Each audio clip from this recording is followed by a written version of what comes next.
Welcome to day 12 of the 2016 Horror-a-Thon, brought to you by Nightmare Effects. And today we are starting off a new series, a 3-day series, which is just slasher movies, okay?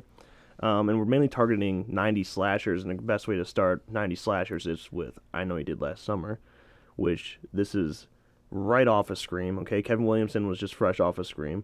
But he did write this before Scream, but he could not sell it, and then after Scream's success, they bought this right away. So Yeah. that is what happened with this. Nick, you love this movie. You just saw it for the first time this year. Yeah.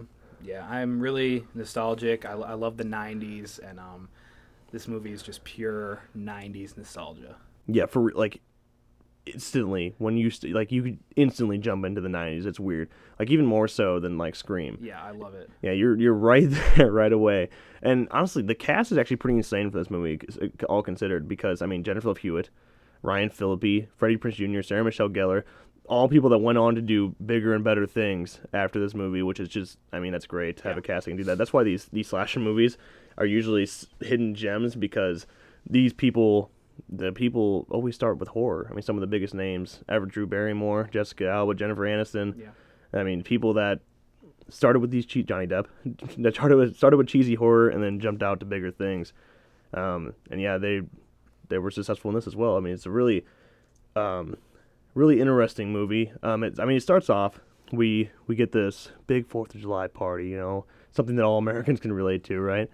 And they go off, and as they're coming back from this nice night at the beach, they hit a person.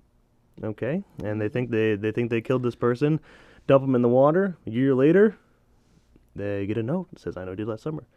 It's that simple. And then they're being stalked by someone. I don't know who it is. So it really turns into a mystery. It's really, honestly, God, it's really similar to Scream. Yeah. So, I mean, Kevin pretty much wrote the same script twice, just a little bit different characters in it. This movie's not nearly as self-aware as Scream. It's very basic slasher. But it just works. I don't know. And I think you legitimately care about your characters in this one. It's not like any of the Friday the 13th like sequels or anything. You really do care about them. And then you do get your very generic characters. I mean, you got the smart, innocent girl, doesn't want to do anything wrong, right? Jennifer Love Hewitt. The bitchy chick, it's got to look perfect all the time, Sarah Michelle Gellar. The goody two-shoes guy, the gentleman, Freddie Prinze Jr. Freddie Prinze Jr., and the dickhead jock, Ryan Phillippe. I mean, you get every cliche person. Then you even get the nerdy guy that's going for the good girl, but it blows over him. I mean, you get every cliche you can, but it's done so well, and their character development is so well that it's not like, oh God, here we go again, some other stupid. Yeah. Like we said about the sequel, I still know what you did last summer. The character development for the new characters was a little weak, and you don't love the characters.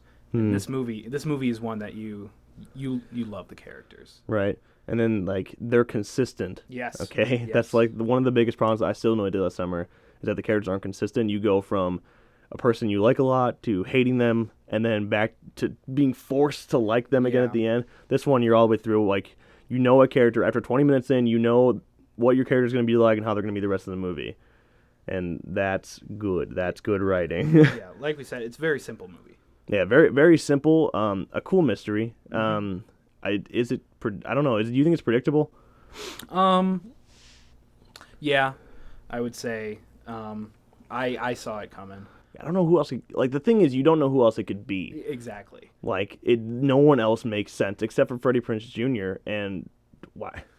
You don't want to root against him, so you don't even consider him a suspect. Yeah, you know that it's the guy they hit, but you don't know his name because he murdered his daughter's boyfriend because he accidentally murdered her. Car accident. Yeah, it's so you're thinking the whole time like, oh, this is this guy's name, but then it's like, and this is his sister, but no, it's completely someone different. But I mean, you can follow that pretty easily when it finally turns around. Yeah, and I mean, it's weird because by hitting this person, they kind of did a good thing because they really just killed a murderer who was up there to kill a guy that night. And he did. And he did.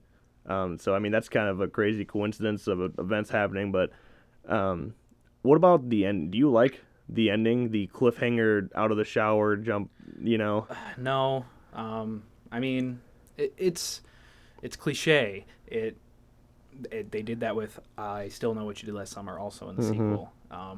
It really wasn't needed. Yeah, I don't know. I think this might have been a company calling this one. I don't think this doesn't seem like something that Kevin Williamson would write in. Yeah. But I mean, hey, yeah. It got its sequel. Thank God, right? All right, we're going to go ahead and move on to our ratings for I Know We Did Last Summer. But before we do, we're going to thank our sponsors, so make sure you stay tuned.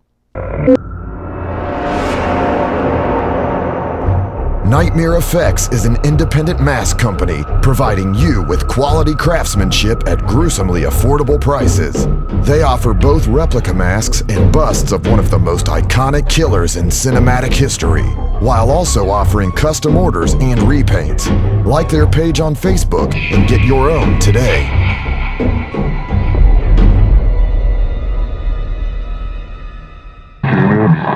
So we're going to go ahead and move on to our ratings for I Know We Did Last Summer. Nick, what are we thinking on 5 jack-o'-lanterns? I'm giving I Know What You Did Last Summer 5 out of 5 jack-o'-lanterns. Yeah, he did it. Definitely one of my favorite movies I've ever seen. I love the 90s, nostalgic. I just love everything about it. Yeah, this is like a huge guilty pleasure movie. Like watching it, I know it's cheesy. Yeah. Like I know it's kind of cliche. It's done well. It's written really well. But man, it's just solid as hell. I'm gonna give it a 4 out of 5 jack-o'-lanterns. It's at mid-30s on IMDb or Rotten Tomatoes. Yeah, not doing fantastic by any means, but I mean it's at a 5.9 out of 10 IMDb. Like fans like it, and it has a pretty large fan base. Just the sequel has destroyed them. So I mean, what are you gonna do? So it's sitting at about a 9 out of 10 for us, which you'll never see anywhere else. But I'm telling you, it's a guilty pleasure movie. And if you like Scream, I'll say if you're a fan of Scream, you'll definitely like this as well. Definitely one you need to watch this October. Yeah, don't watch the sequel, but watch this one, okay? Well, that's going to be it from us for today. Make sure you join us tomorrow for another review of another slashers film. And make sure you check us out on Facebook, Twitter, and of course subscribe here and like this video if you enjoyed it. And another big shout out to our sponsor, Nightmare Effects, making these brilliant undermasks here. You can get your own over at their Facebook page. These things only run at like $150 for a full mask and only $90 for hoods. Amazing quality at amazing prices as well. So make sure you go check out their Facebook page, drop a like, and let them know that we sent you. But that'll be it from us. Thank you guys so much for watching, and we'll see you next time.